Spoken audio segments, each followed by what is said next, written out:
Bismillahirrahmanirrahim. Assalamualaikum warahmatullahi wabarakatuh.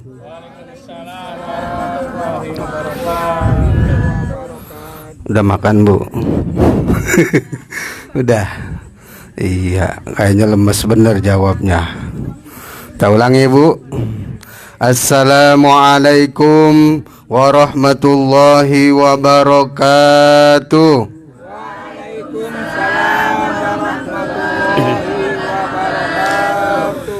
Innal hamdalillah nahmaduhu wa nasta'inuhu wa nastaghfiruh wa na'udzu billahi min sururi anfusina wa min sayyiati a'malina. May yahdihillahu fala mudhillalah wa may yudlil fala hadiyalah. Asyhadu an la ilaha illallah wa asyhadu anna Muhammadan abduhu wa rasuluhu la nabiyya ba'dah. Allahumma salli wa sallim ala sayyidina Muhammadin wa ala alihi wa sahbihi ajma'in, amma ba'du. Yang saya hormati Ketua Majelis Taklim Ngaji Yuk, juga para pengurus yang lainnya. Tidak saya sebutkan satu persatu. Mudah-mudahan kita semua yang hadir di sini, insya Allah, mudah-mudahan kita diampuni dosa-dosa kita oleh Allah Subhanahu wa Ta'ala. Dan mudah-mudahan kita semua yang hadir di sini diterima segala amal ibadah kita. Dan mudah-mudahan kita semua mati dalam keadaan husnul khotimah. Dan mudah-mudahan yang hadir di sini semuanya calon-calon penghuni surga. Amin amin ya rabbal alamin. Pertama-tama marilah kita panjatkan puji serta syukur kita kehadirat Allah Subhanahu wa Ta'ala. Alhamdulillah, kita masih diberikan begitu banyak nikmatnya oleh Allah Subhanahu wa Ta'ala, terutama nikmat iman, nikmat Islam, dan juga nikmat sehat wal afiat, sehingga hati kita tergerak, badan kita dimudahkan untuk melangkahkan kaki kita menuju majlis yang dimuliakan oleh Allah Subhanahu wa Ta'ala ini. Dan mudah-mudahan kita termasuk orang-orang yang dimuliakan oleh Allah Subhanahu wa Ta'ala. Amin ya rabbal alamin.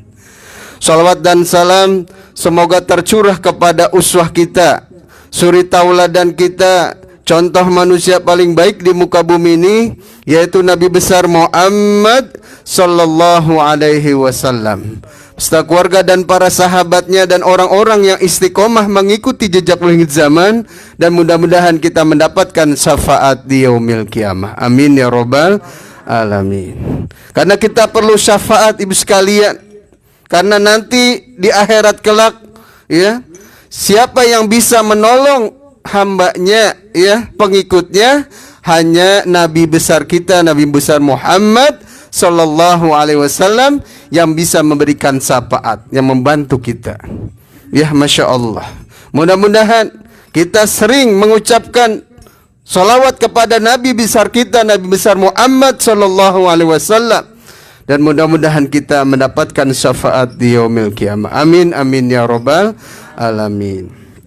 Bapak Ibu sekalian yang dimuliakan oleh Allah Subhanahu wa Ta'ala, di malam yang cerah ini Allah Subhanahu wa Ta'ala memberikan hidayah pada kita.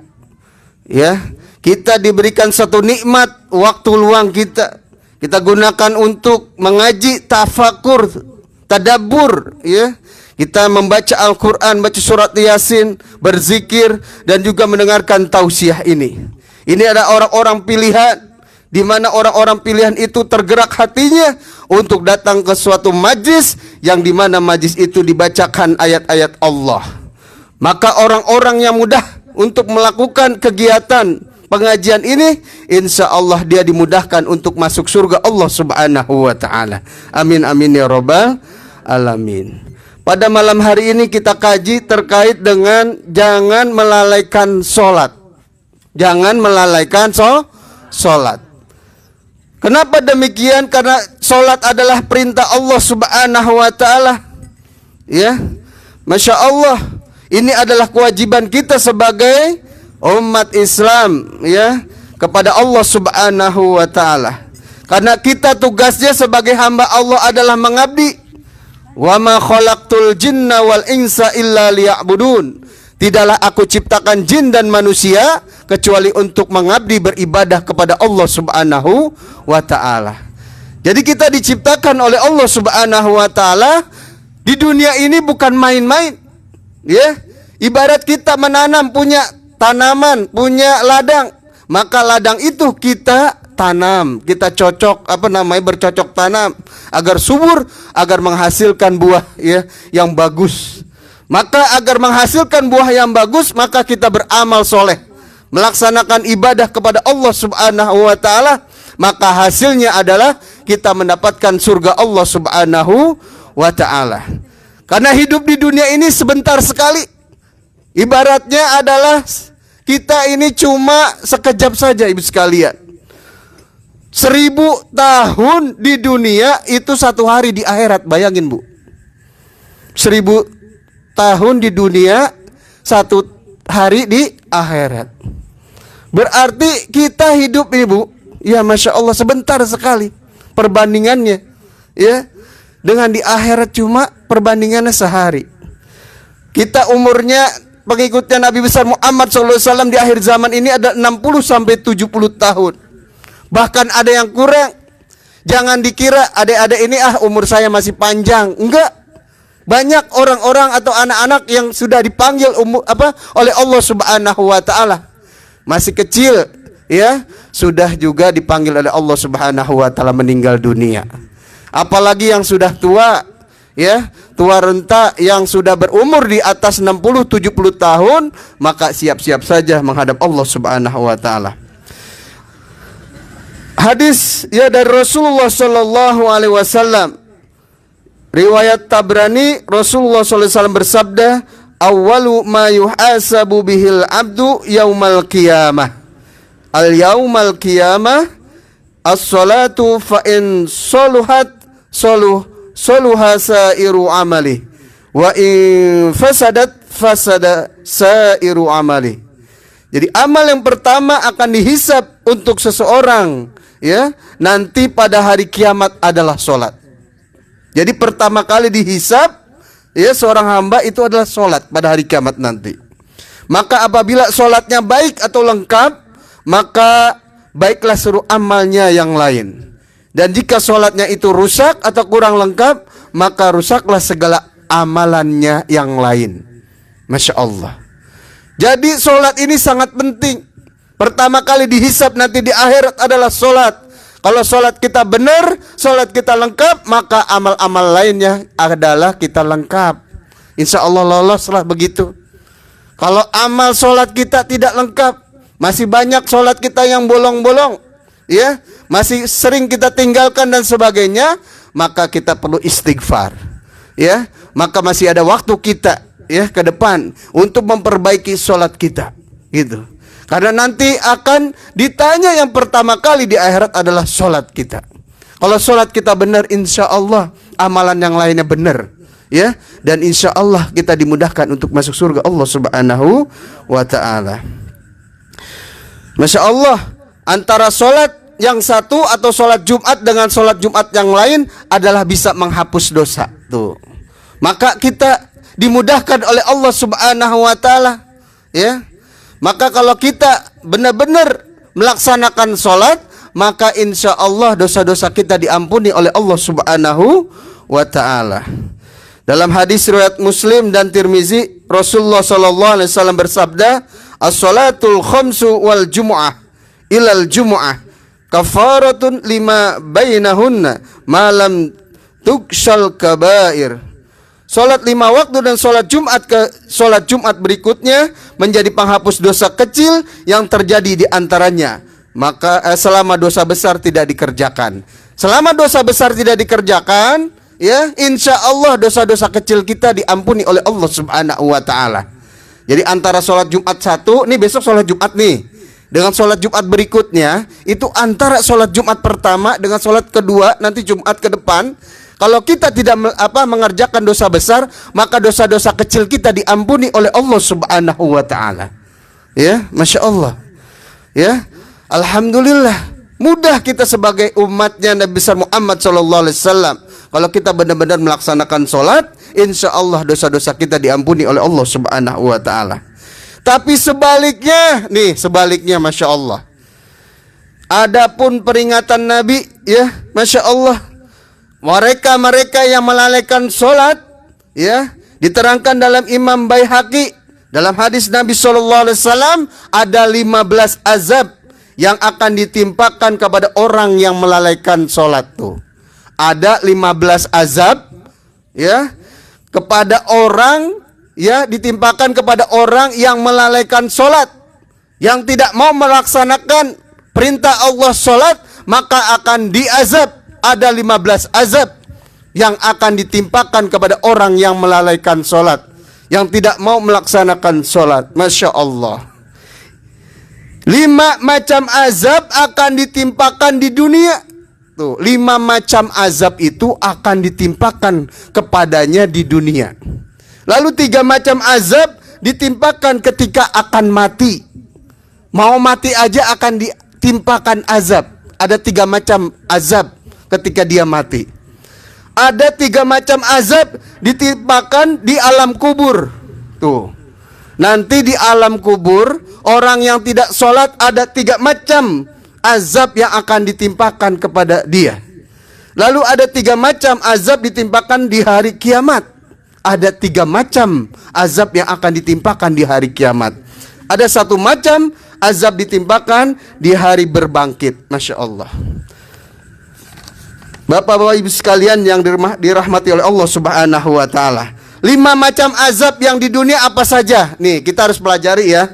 Walaupun kita insya Allah udah sholat, maka kita perhatikan sekali sholat kita ya. Jangan sampai kita lalaikan. Maka ini Masya Allah ya. Ini ada 15 azab, bayangin ya, 5 azab di dunia. Apa saja azab di dunia? Yang pertama, dicabut keberkahan hidupnya. Tuh, orang yang tidak sholat, orang yang tidak mau melaksanakan ibadah kepada Allah Subhanahu wa ta'ala, dicabut keberkahan hidupnya. Jadi hidupnya tidak berkah. Ya, kalau orang hidupnya tidak berkah, merasa kurang dan sebagainya. Ya, ada saja merasa hidupnya resah dan gelisah.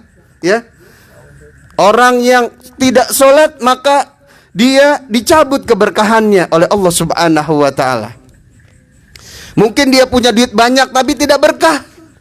Ya, Masya Allah. Mungkin dia punya pekerjaan tetapi pekerjaannya tidak berkah, bisa jadi. Tuh, dicabut keberkahannya karena dia tidak sholat. Mungkin dia punya keluarga, punya anak, tapi Masya Allah, berantakan, bisa jadi anaknya tidak berkah, keluarganya dan seterusnya. Kenapa? Karena dia tidak sholat. Dicabut keberkahannya oleh Allah Subhanahu wa ta'ala kehidupannya. Kenapa? Gara-garanya tidak sholat. Yang kedua adalah azabnya, Allah Subhanahu wa ta'ala mencabut dari wajahnya tanda-tanda orang soleh. Tuh, bagaimana dia menjadi orang soleh sementara dia tidak sholat? Orang yang tidak sholat, maka dicabut tanda-tanda orang soleh terhadap dirinya. Kenapa? Karena dia tidak sholat, berarti dia tidak soleh. Maka dicabut oleh Allah Subhanahu wa ta'ala ya, tanda orang soleh. Maka yang enak adalah menjadi orang soleh ya, orang yang taat kepada Allah Subhanahu wa ta'ala ya. Tanda-tanda orang soleh itu ya, dia kalau dipanggil oleh Allah azan, maka dia sholat ya, dia mau melaksanakan perintah Allah Subhanahu wa ta'ala ya, dan dia senantiasa berbuat baik ya, berbuat baik kepada orang lain, tetangga dan seterusnya. Ucapannya baik-baik insya Allah. Itulah orang-orang yang soleh. Yang ketiga adalah tiap amal kebaikannya tidak diterima. Tuh. Setiap amal kebaikannya tidak diterima. Itulah orang yang tidak sholat ya, diazab oleh Allah Subhanahu wa ta'ala. Kenapa? Dia tidak melaksanakan perintah Allah, sehingga tiap amal kebaikannya itu tidak diterima oleh Allah Subhanahu wa ta'ala, karena dia lalai melaksanakan perintah Allah Subhanahu wa ta'ala. Masya Allah. Dia infak lah, anggap dia dermawan, tapi dia tidak sholat. Kedermawanannya tidak diterima oleh Allah Subhanahu wa ta'ala. Tuh. Maka kita benar-benar harus memperhatikan sholat kita. Walaupun kita infak 10.000, insya Allah diterima oleh Allah Subhanahu wa ta'ala. Yang keempat adalah doanya tidak diperhatikan oleh Allah Subhanahu wa ta'ala.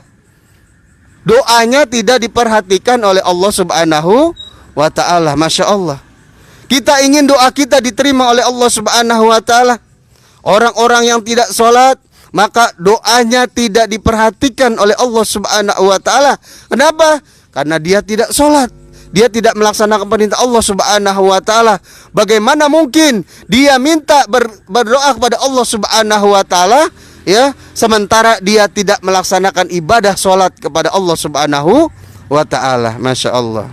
Ya, kita pasti ingin doa-doa kita dikabulkan oleh Allah Subhanahu wa ta'ala.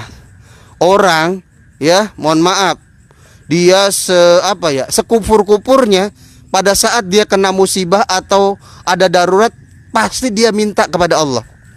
Misalnya nih ya Bu ya, dia nggak pernah sholat lah, dia nggak percaya sama Tuhan gitu, tapi pesawat mau jatuh Bu, dia di dalam pesawat, dia doa gak tuh? Iya, dia ketakutan pasti doa tuh, sampai kecebur ke laut juga, ya kan? Itu Bu, Masya Allah. Itu orang yang sudah kedesak, ya, baru dia berdoa. Padahal doa itu tidak harus pada saat terdesak atau darurat, ya, kapan saja kita berdoa.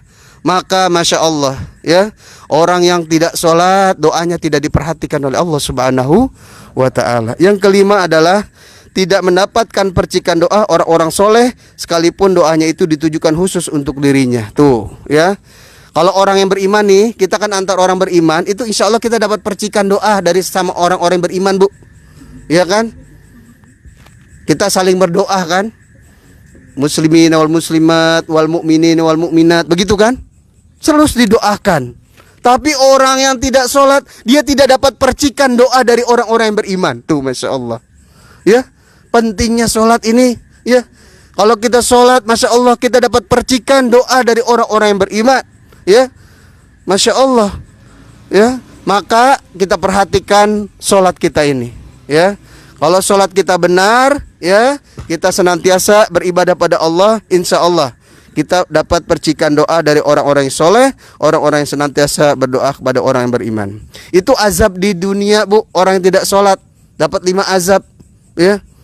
Dicabut keberkahan hidupnya, Allah mencabut juga wajahnya, tanda-tanda orang soleh. Tiap amal kebaikannya tidak diterima, doanya tidak diperhatikan, dan dia tidak mendapatkan percikan doa dari orang-orang yang soleh. Masya Allah. Itulah azab orang yang tidak sholat. Lalu 3 macam azab ketika maut datang di antara lain adalah mati dalam keadaan hina, wajahnya seram, cepat membusuk dan lain sebagainya, ya. Itu orang yang tidak sholat, itu Masya Allah, ya, azabnya ketika datang maut kepadanya itu dalam keadaan hina, ya. Ya mungkin keadaan secara fisik bujur jasadnya mungkin dia bersih dan sebagainya seperti biasa, ya. Tapi di pandangan Allah dia hina begitu, karena dia orang Islam tetapi dia tidak sholat. Masya Allah, ya. Ya, tapi kalau ibu suka ada TV itu yang cerita-cerita gitu kan, ya, itu ilustrasi aja, ya. Orang yang tidak sholat mungkin wajahnya pada saat sakaratul maut dan sebagainya seram dan sebagainya, ya. Lalu matinya dalam keadaan lapar sekali, ya Allah. Mati dalam keadaan lapar Bu. Kita kalau lagi lapar gimana ya Bu? Iya, kayaknya sakit perut gitu, pokoknya lapar gimana ya, Masya Allah. Ini orang yang diazab oleh Allah Subhanahu wa ta'ala, matinya dalam keadaan lapar sekali. Iya, itu orang yang tidak sholat, ya. Orang kayaknya kalau udah lapar gitu kan bagaimana Bu? Waduh, sakit ya, Masya Allah. Yang ketiga adalah mati dalam keadaan teramat haus, ya. Tadi lapar, haus, hina dan sebagainya pada saat sakaratul maut. Masya Allah. Itulah azab pada saat ketika dia, ya, ketika maut datang kepadanya. Lalu 3 macam azab dalam kubur Bu, ya. Ini azab terus nih kepada orang-orang yang tidak sholat. Saat di dunia 5 azab, saat sakaratul maut 3 azab, ya. Lalu azab dalam kubur juga mendapatkan azab. Apa di dalam kubur? Disambut dengan kobaran api. Ya Allah, enaknya kan kita pengennya disambut dengan, ya, nikmat gitu, ya, cahaya dalam kubur. Udah sempit ya, dimakan cacing dan sebagainya dalam kubur ibu ya. Ngeri gitu kan kita. Ini disamber sama kobaran api. Ya Allah, dibakar ya. Itu Masya Allah. Lalu bumi menjepit erat-erat karena dia rela menerima orang yang berdosa besar. Jadi bumi ini menjepit dia, ya, dijepit tuh sama bumi. Yaitu udah kuburan ya sempit kayak gitu, lalu dijepit sama apa namanya bumi ini, ya. Lalu Allah Subhanahu Wa Taala menjadikan 99 ekor ular yang menggerogoti daging orang itu. Ya Allah, digerogoti sama ular. Tuh ngeri kan, ya. Adik-adik ngeri kan? Takut sama ular nggak? Iya, di dunia aja takut sama ular. Kemarin ular panjang gede di sini takut. Iya. Nah, ini nanti ya pada saat di kuburan kan udah gelap, ya kan? Sempit, lalu itu akan dililit oleh banyak ular. Tuh, Masya Allah. Orang yang tidak sholat, makanya adik-adik harus rajin sholat ya. Kita semua insya Allah mudah-mudahan ya termasuk orang-orang yang rajin sholat. Lalu 3 macam siksa di hari kiamat, antara lain ya Allah ya dengan cara menghisab ya dengan keras ya, diperkeras hisabnya ya, nanti di akhirat kelak ya dia akan mendapat hisab yang keras ya. Nah, lalu Allah murka kepadanya dan juga segera dilempar ke dalam neraka. Tuh. Jadi cepat-cepat nih orang yang kayak gini mau dilempar ke neraka sama Allah Subhanahu Wa Taala nanti di akhirat kelak. Ya. Yang terakhir, yang satu ya azab di hari berbangkit, yaitu pada waktu dibangkit dari kubur ya, di dahinya tertulis kata-kata wahai orang-orang yang menyia-nyiakan hak Allah. Tuh. Jadi di dahinya tertulis wahai orang-orang yang menyia-nyiakan hak Allah. Karena hak Allah itu adalah seharusnya kita sholat kan, kita ibadah kepada Allah. Karena ini adalah perintah ya, yang wajib ya. Masya Allah, kalau kita melaksanakan perintah Allah, sholat terutama ini, maka insya Allah kita akan selamat.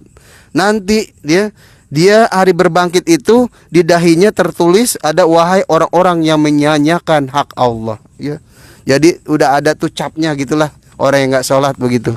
Ya, Masya Allah. Ya, baik Bapak Ibu sekalian yang dimuliakan oleh Allah Subhanahu Wa Taala.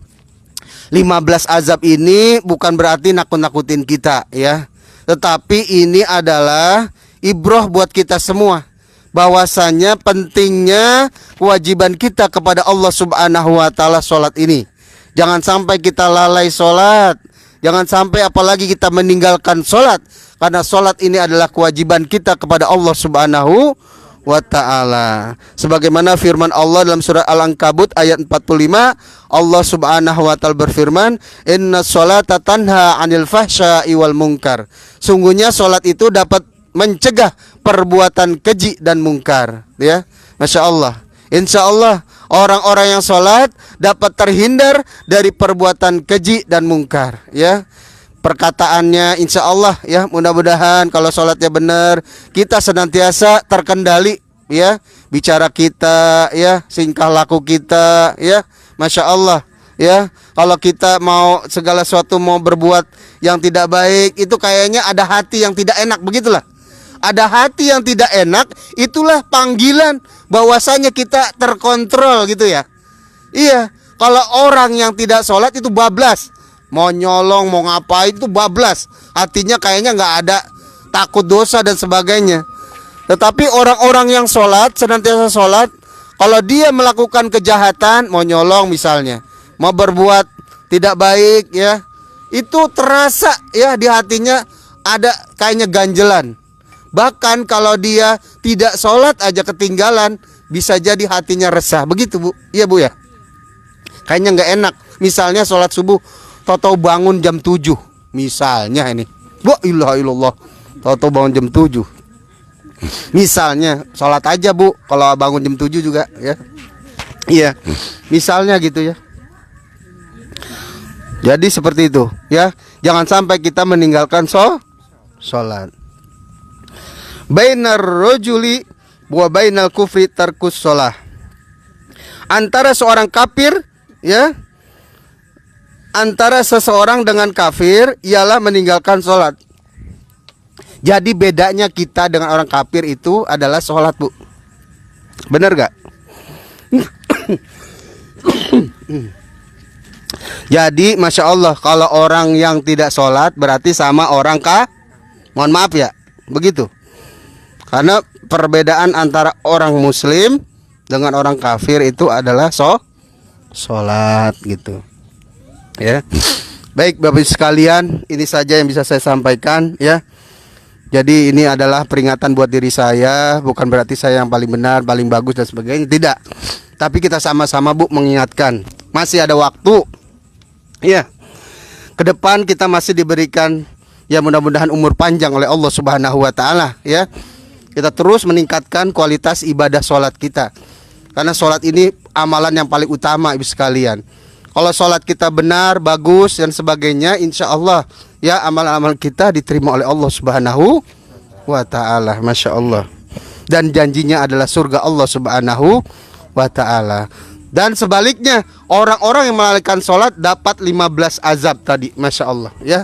Jangan sekali-kali meninggalkan sholat. Baik, itu saja yang bisa saya sampaikan. Kurang lebihnya mohon maaf jika ada hal yang kurang ya. Insya Allah yang benar datangnya dari Allah Subhanahu wa taala, yang salah dari saya pribadi ya. Insya Allah mudah-mudahan kita semuanya ya, termasuk orang-orang yang senantiasa melaksanakan sholat, ibadah kepada Allah Subhanahu wa taala ya. Mudah-mudahan kita terlindungi ya, dijauhkan dari azab Allah Subhanahu wa taala ya. Mudah-mudahan kita diberikan kesehatan ya, dan umur panjang dan taat kepada Allah Subhanahu wa taala. Itu saja. Wal afu minkum. Wassalamualaikum warahmatullahi wabarakatuh.